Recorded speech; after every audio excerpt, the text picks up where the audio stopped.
Vous allez pouvoir étonner vos convives avec cette recette. Ce plat est aussi délicieux que facile à réaliser. Hello, c'est Madame Monsieur Cuisine. C'est parti pour les ingrédients. J'ai utilisé un petit bouquet de coriandre et l'équivalent de 10 petits oignons, car nous allons réaliser une sorte de compoté d'oignons qui est la base de ce plat. J'ai utilisé 5 cuisses de poulet, qu'elles j'ai séparé le pilon du haut de cuisse. Vous aurez besoin d'huile d'olive, de sel, du poivre, du gingembre.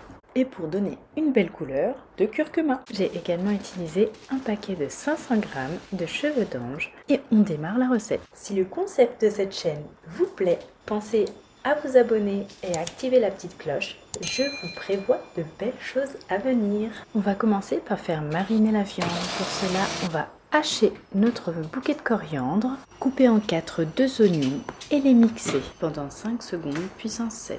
Versez un filet d'huile d'olive ou toute autre huile sur votre poulet. C'est grâce à l'huile que toutes les saveurs vont pouvoir bien s'imprégner. On va commencer par saler et poivrer selon notre convenance. Les assaisonnements, c'est bien évidemment en fonction des goûts de chacun et en fonction de l'intensité des épices de chacun. Pour ma part, je vais mettre 3 cuillères à café de gingembre et une demi-cuillère à café de curcuma. On rajoute notre préparation oignon, coriandre et on laisse mariner le tout au réfrigérateur la veille pour le lendemain ou le temps de la préparation des cheveux d'ange. On va mettre 2 litres d'eau dans notre cuve et on va lancer le mode vapeur pour que l'eau chauffe pendant la préparation des cheveux d'ange. On va mettre nos cheveux d'ange dans un saladier et verser un filet d'huile d'olive. On va bien mélanger l'huile et les cheveux d'ange. Attention de mélanger les cheveux d'ange délicatement pour ne pas les briser. Une fois que tout est bien imbibé d'huile d'olive, on va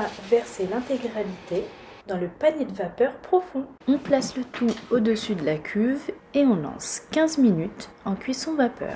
Après cette première mise en vapeur, versez le tout à nouveau dans le saladier et préparez un petit verre d'eau. C'est un verre d'environ 30 centilitres d'eau froide auquel je rajoute du sel. Le sel va se dissoudre dans l'eau et du coup va mieux se mélanger dans les vermicelles. On verse la moitié de ce mélange sur les vermicelles et on mélange délicatement pour que les cheveux d'ange s'imprègnent de l'eau qu'on vient de rajouter.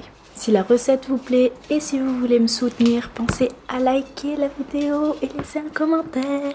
Ensuite, on remet le tout dans le panier de vapeur profond. L'idéal, c'est de remettre le tout au-dessus de la cuve parce que vous voyez, il y a de l'eau qui coule. Donc ne faites pas comme moi. Après la seconde mise en vapeur, vous êtes devenu des pros. Vous répétez l'opération. Vous rajoutez le reste d'eau salée qu'on a mis de côté et vous remettez pour une toute dernière fois en vapeur. À vous de voir, soit directement, soit juste avant de passer à table. Ensuite, vous réservez. Vous allez obtenir des vermicelles qui se détachent les uns des autres. Vous avez donc l'option traditionnelle que je viens de vous présenter en cuisson vapeur, qui est incontestablement la meilleure en termes de goût, mais vous pouvez opter pour la version express, celle indiquée sur votre paquet de pâtes. Place à la préparation du poulet et de sa sauce. J'hache le restant de la coriandre. C'est la coriandre qui est assez dominante dans le goût de la sauce. Elle contrebalance très bien la saveur du poulet. Après, vous pouvez bien évidemment ne pas en mettre si vous n'appréciez pas. Je lance le turbo et lâche mon bouquet d'herbes. Ensuite, je vais couper les oignons en 4 et les mettre dans la cuve. Je mixe pendant 7 secondes à la puissance 7. Puis, j'ai ajouté 40 g d'huile d'olive. Pensez dès à présent à placer votre poulet dans les paniers vapeur, le panier vapeur profond et le panier vapeur intérieur, de sorte à récupérer les oignons de la marinade. Puis programmez le mode saisir.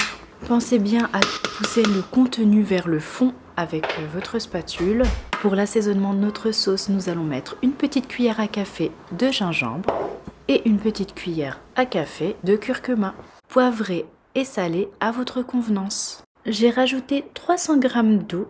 Ensuite, j'ai procédé de la manière suivante. J'ai placé mes 2 paniers vapeur et j'ai lancé une première cuisson pendant 20 minutes, 120 degrés, sens inverse, puissance 1. Puis j'ai mis le poulet du panier intérieur dans le panier vapeur profond et vice versa. Et j'ai relancé la cuisson pour 20 minutes, 120 degrés, sens inverse, puissance 1. Bonne dégustation et à très vite!